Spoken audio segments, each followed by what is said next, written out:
nós ouvimos duas exposições extraordinárias, importantes, sobre temas específicos. Um da violência e da negligência aos bebês e à criança. E a outra pesquisa da relação intrafamiliar, do apego, da segurança da criança no contexto de família. A minha fala é de natureza diferente, mas se articula muito com essa. Porque enquanto as duas palestras anteriores focaram temas específicos, fundamentais, importantes e muito válidos para a nossa realidade brasileira, nós temos isto como um exemplo de tantos outros temas fundamentais que a gente tem que tratar e abordar quando enfoca a criança como sujeito de direitos, como cidadão desse país. E eu tomo como ponto de partida a fazer essa ponte, um dos itens que o Maurice Berger apresentou quando ele disse que é preciso uma lei, a lei tem que indicar a vontade da sociedade em relação às suas crianças. O que a sociedade quer para a sua infância e para as suas crianças. E ele até diz, que criança nós queremos? Que criança nós queremos? Quando a gente se faz essa pergunta, nós pensamos na criança como sujeito, como pessoa. Pode passar a próxima? E elaboramos um plano abrangente de todos os direitos, mas partindo do conceito de criança na sua globalidade, que é o Plano Nacional pela Primeira Infância. A maioria dos presentes já conhece esse plano, tem trabalhado nele, tem investido tempo na sua disseminação e agora na elaboração dos planos municipais, que é um desdobramento para a aplicação no território do município desses pensamentos e dessas proposições. Ele parte de uma concepção abrangente de criança. No Brasil, nós já temos avanços extraordinários na legislação, nas políticas públicas, nos programas, nas ações, e o programa lançado em maio pela Presidente da República, o Brasil Carinhoso, é uma demonstração concreta de que o país, ou que a sociedade, que o governo, juntos, estão comprometidos e querem fazer algo mais para suas crianças, e aqui, especificamente no Brasil Carinhoso, para um público determinado das famílias da faixa de pobreza. No entanto, a gente percebe que ainda precisa um avanço em relação ao estágio atual, porque nós temos visões parcializadas, temos olhares setorializados, temos ações voltadas para áreas ou temas específicos, ora isso, ora aquilo. E quando se pensa a nação brasileira voltada para suas crianças, a sociedade que se compromete com a sua infância, ela tem que ter uma visão de globalidade e integrando esses diferentes olhares, ou essas diferentes políticas, esses diferentes planos setoriais.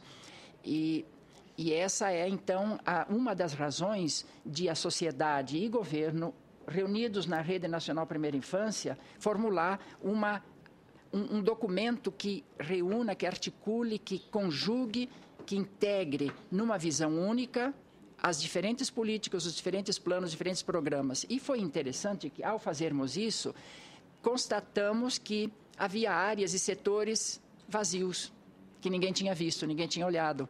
Quando se aproximam os diferentes olhares, se vê que há uma parte, um setor da criança ainda está não vista, ainda está no desconhecimento ou está na sombra. Essa é uma consequência interessante do esforço que nós fizemos de integrar os diferentes políticos, os diferentes planos, os diferentes programas de ação. Outra questão importante é que os planos que nós temos, uns são decenais, outros são de 4 anos, outros são indefinidos do prazo, mas sem um compromisso com determinadas metas temporais de longo prazo.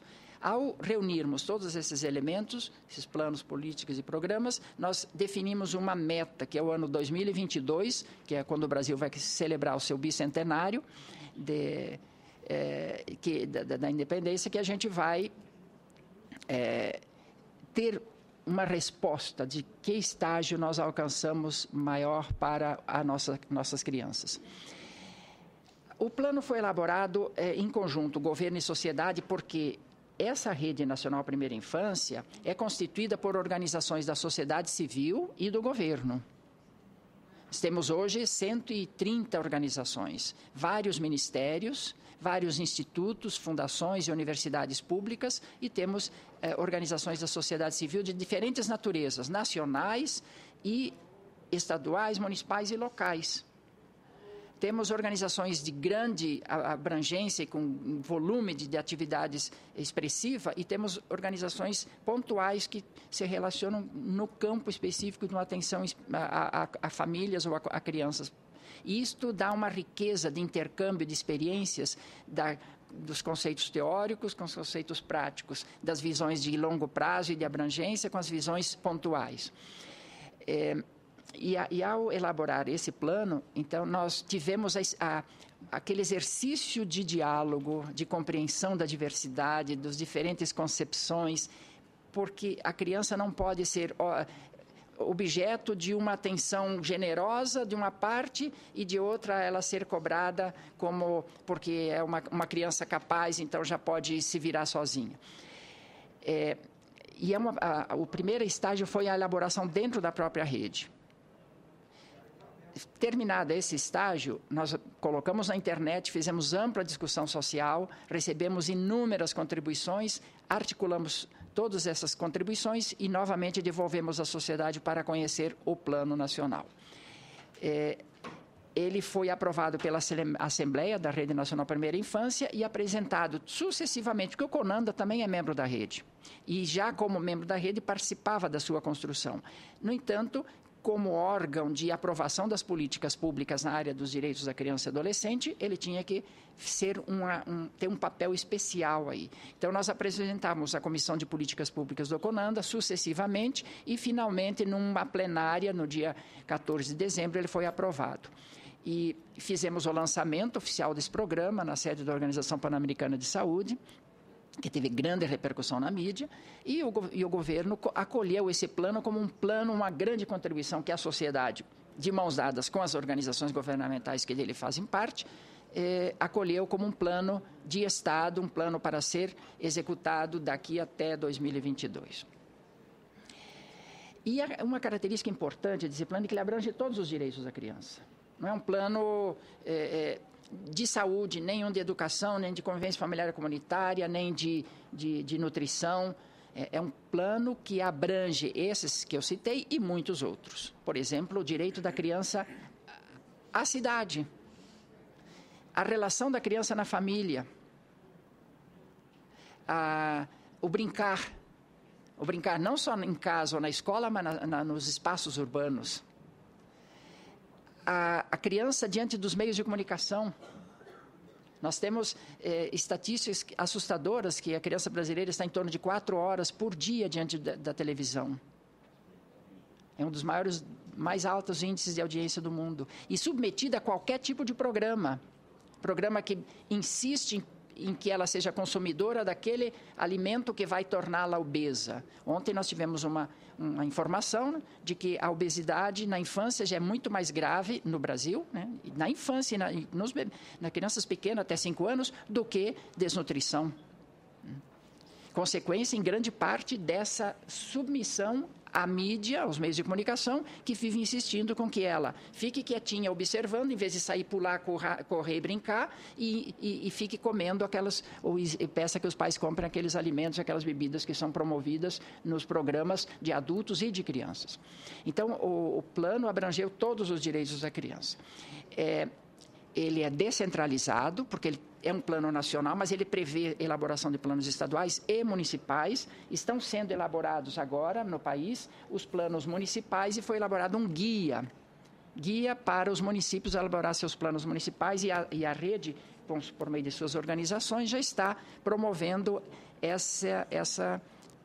esse olhar abrangente do município para as suas crianças. Quem são, onde são, como é que vivem, o que precisam e que recursos federais, estaduais e municipais existem, que políticas existem, que soluções técnicas nós já temos para enfrentar essas questões e fazer uma infância melhor. Os princípios, eu já falei rapidamente sobre conceito de criança. Eu acho que isso é importante. Muito importante. Qual é a concepção de criança que nós temos? Porque alguns têm a concepção de criança como futuro adulto.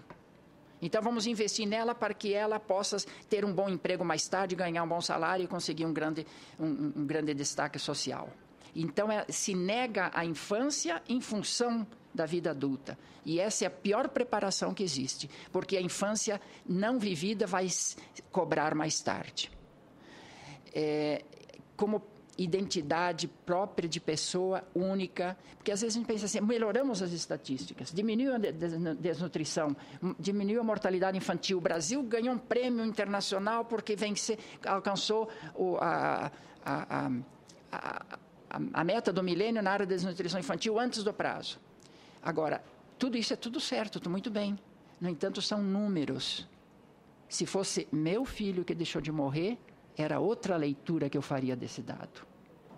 E assim as famílias que perdem crianças leem os dados sob o ponto de vista humano, da relação humana, do significado existencial das pessoas. Então é preciso que a gente... E no plano nós vemos isso, um olhar da criança como pessoa, como cidadã, como sujeito único, com o direito a uma infância plena e feliz. Mais do que número, mais do que uma estatística, ou mais do que uma imagem do país, que vergonha que nós temos tais problemas. Claro que não é um programa de afetividade, porque a afetividade deve estar nas relações entre as pessoas e não no texto escrito. A diversidade, a integralidade, superando a visão fragmentada dos setores, isso já mencionei, e a inclusão social. Pode passar o próximo. Articulando as ações, tentando garantir aquilo que a Constituição determina e o artigo 4º do ECA define a operacionalidade da prioridade absoluta. Responsabilidade da família, da sociedade e do Estado, porque também tem uma de querer tudo que o Estado faça tudo. Como se o Estado fosse pai, como se o Estado pudesse estabelecer as relações de apego, como se o Estado pudesse brincar com a criança. Então, a sociedade, a família e o Estado têm papéis importantes e estão definidos aqui. A intercomplementaridade da visão científica, técnica e humanista. Aquilo que eu falei um pouco do afeto, é um pouco essa visão humanista que a gente precisa ter em todas as ações que se referem à criança. E para concluir, essa participação das crianças eu acho importante. A ONU tem na Convenção dos Direitos da Criança da ONU tem um direito que é o direito de participar. Normalmente a gente pensa em participação é o adolescente. É a criança que já sabe opinar sobre a separação dos pais, com quem que ela fica, onde é que ela quer, como é que ela prefere. No entanto, o direito de participação é a partir da concepção, ele já está participando. No momento que a mulher sente que está grávida, altera a sua vida, a criança já deu a sua palavra, já informou como é que ela quer esse lar, como é que quer as relações do pai com a mãe. Ela já cria um outro ambiente em casa. Imagine durante a gestação, ao nascimento e nos primeiros anos de vida, naquelas primeiras experiências de descoberta do mundo, da aprendizagem da linguagem, quando ela começa a caminhar, como altera a vida das pessoas numa família, como que modifica o sentimento e os programas e os planos e a alimentação e tudo na vida da família. Então, nós procuramos transferir para o plano e para a ação, essa participação da criança. E tivemos 2 momentos importantes. Um foi durante a elaboração do plano, que nós ouvimos muitas crianças, uma técnica estatística com amostragem em 15 pontos do país, e colhemos essas sugestões e passamos para as pessoas que estavam construindo o plano. E quando concluímos o plano, voltamos às crianças e quisemos ouvi-las sobre isto que estava escrito no plano. Sobre brincar, sobre segurança, sobre família, sobre educação, escola, alimentação, etc. E surgiu a resposta das crianças. Deixa eu falar. É isso que elas querem. E crianças de 3, 4, 5 e 6 anos, que disseram o que elas queriam. E eu quero associar, então, uma das coisas que as crianças falaram aqui sobre violência, para associar um pouco a excelente palestra do Maurice Berger. Vejam o que as crianças disseram sobre violência. Todo mundo já viu uma briga. Estou falando de crianças de 3, 4, 5, 6 anos que foram ouvidas e construíram o seu plano da primeira infância associando com o nosso. E aqui nós colocamos o que o Plano Nacional diz sobre as ações de combate à violência e aqui o que essas crianças disseram. Só pode brincar na rua com a mamãe perto, porque é perigoso. Outra criança, a polícia dá medo, porque ela é fortuna. Os ladrões dão medo. O ladrão corre e pega o dinheiro. Meu pai bateu na minha mãe e eu fiquei com medo. Quando meu pai bate na minha mãe, ela fala, homem, homem. Ele é muito bravo. Meu pai me bate porque eu faço teimosia. Quando faz coisa errada, o pai bate. A mamãe briga e bate de cinta. Aí outra criança diz assim, de cinta eu não gosto. Minha mãe briga, minha mãe me bate porque peguei comida. Meu pai quebrou meu dedinho. Teve que enrolar. Mas eu gosto dele assim mesmo. Então, esse plano da criança foi entregue para a presidente Dilma e está aí ela com esse plano, entregue pelo Kevin, que é uma criança com síndrome de Down e que é participante desse grande movimento. Então, nós temos um plano acolhido pelo governo, construído pela sociedade com instituições governamentais, que abrange todos os direitos da criança e que agora está num processo de desdobramento em planos municipais. Muito obrigado pela atenção.